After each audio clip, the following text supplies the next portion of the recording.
Morning. Today is Thursday, July 30th. And here's what's happening this morning at the Griffith Homestead garden.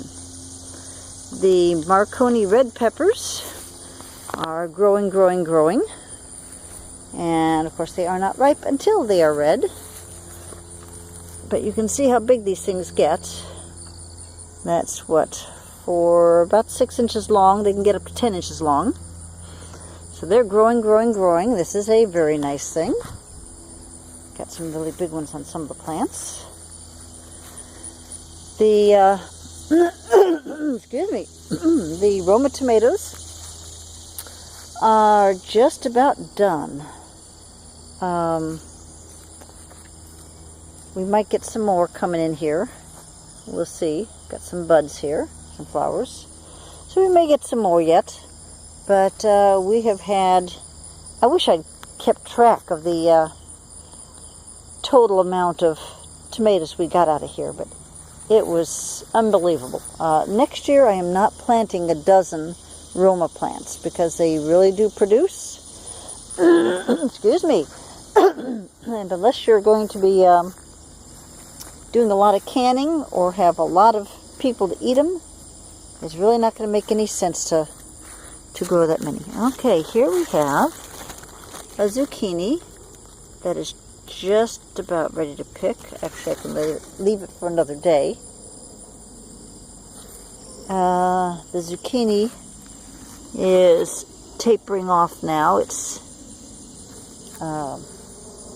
I've got 3 more seeds that I just planted for some more zucchini because the squash vine borers have pretty much done in. See this one right here, that was a zucchini forming and it didn't make it. Got another one starting to form there, but that bud has to open and the thing has to get fertilized for it to go. Over here I think I had one forming somewhere, but the zucchini has just about had it. Yeah, see there's one that was starting to form here, and that just went away because I'll show you close up here. This is what's going on. You can see something is bored into there, and what they do is they bore in and they work their way up and they gradually kill the plant. That's what's going on there too. So these zucchini plants have just about had it. I planted 3 more, and we'll see if we can get some more zucchini later in the summer from that. The potatoes I've dug all up, and this last bunch I dug up, I had was a little over 6 pounds of potatoes, and they're not the big potatoes, so 6 pounds is a lot of potatoes, but I took a couple that were starting to sprout and figured, what the heck, they've got nice sprouts on them, so I put them back in the ground. So I've got one there and one over there. Now this one, since it's still growing, I figured I'd go ahead and let it keep going. I have some volunteer potatoes over here, and it looks like the fire ants have moved in over here. Let's see.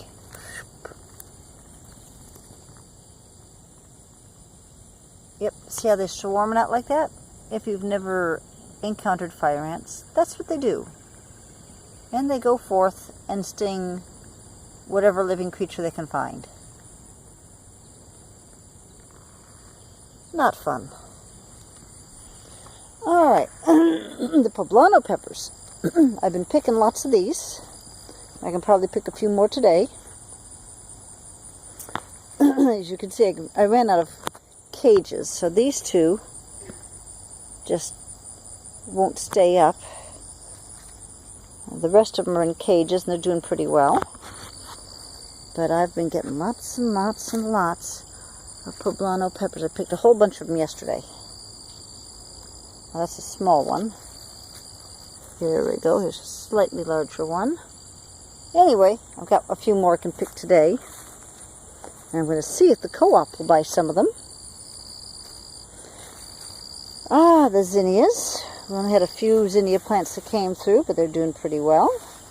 The carnations, I was disappointed because, number one, they're scrawny, and number two, they're not the big, poofy carnations that I was expecting. The little black-eyed Susans or whatever, they're still hanging in there. I cut them back, so we've got some more blooms coming out. And these are those mystery wildflowers that have taken over this corner, which is fine by me. The bees like them. The hummingbirds like them. They're actually very pretty. I have no idea exactly what they are. If someone can identify them, that'd be great. But here you can see the leaves. This is what it looks like, and they're tall and gangly, and they're very pretty. The strawberries. Yes, I have allowed weeds to overtake this area.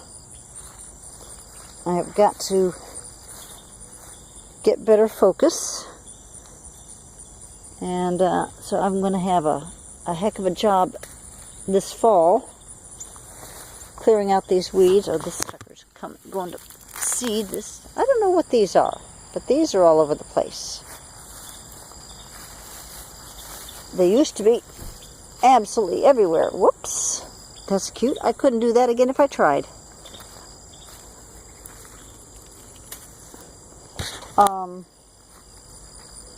They were everywhere last year. Now they're almost everywhere this year. But I need to go through. Right, Shiloh? Yeah! Anyway, I got to go through here, some more of them here. And I've got to pull up the ones that I see that are starting to go to seed before they mature and drop those seeds and give us even more of these plants next year. And I've just been piling this stuff up over on the edge. There we go. Yay! Yes, I need to keep talking and videoing here. Alright, done with that area over there. The asparagus, I don't think there's much going to go on with the asparagus. And yes, there are strawberries in there that... this whole area's gotten taken over. But the cantaloupe. Yes, the wonderful muskmelon. I picked the 2 9-pounders last week. And a few days ago, I picked a 10-pounder. It's 10 pounds, 2.4 ounces. And another one that was considerably smaller. And it looks like this guy and its next door neighbor are going to be at least 8 pounds. Got a few more in there. They're still growing. One that's being visited by a damselfly there. Anyway, I'm not going to zoom in completely. But yeah, there's a few more scattered in here. I've been trying to get the cans underneath them as we go. And then there are the mortgage lifter tomatoes, which are tapering off, which is why I'm trying to take some cuttings, like this one right here, and starting a whole new bunch of them. This is a piece that broke off, so I trimmed it back a little bit and stuck it in the ground, and you can see it's already got buds on it here.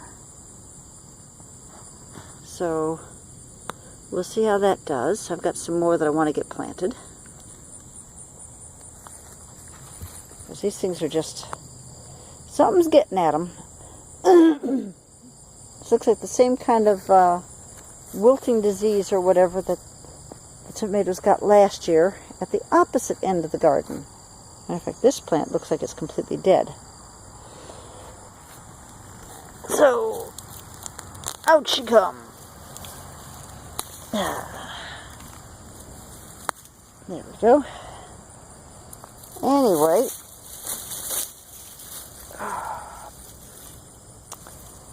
and then we have our lonely little eggplant, which has a bloom on it. It's hanging in there. It's got a couple buds on it too. It's hanging in there. It's the last survivor. I think this is the last thing. Carrots. I've been pulling carrots on and off. Haven't been doing them all at once, of course. But they're pretty tasty. It's called Red Core Chantenay. And this was one row, which kind of came in sparsely. The second row came in a little bit better. And yes, I did finally plant a third row. This was a stray seed that got dropped. And I decided, well, what the heck? That is going to be the marker for the next row of carrots. So I planted a third row of carrots here a few days ago. And we've gotten a little bit of rain, but not a lot. So we'll see what happens there. But, yeah, the carrots are tasty. They're not huge. They're only about 4 or 5 inches long. But they are pretty tasty. I think that about covers it. I think that is it. And that's what's going on this morning in the Griffith Homestead garden. Y'all have a great day.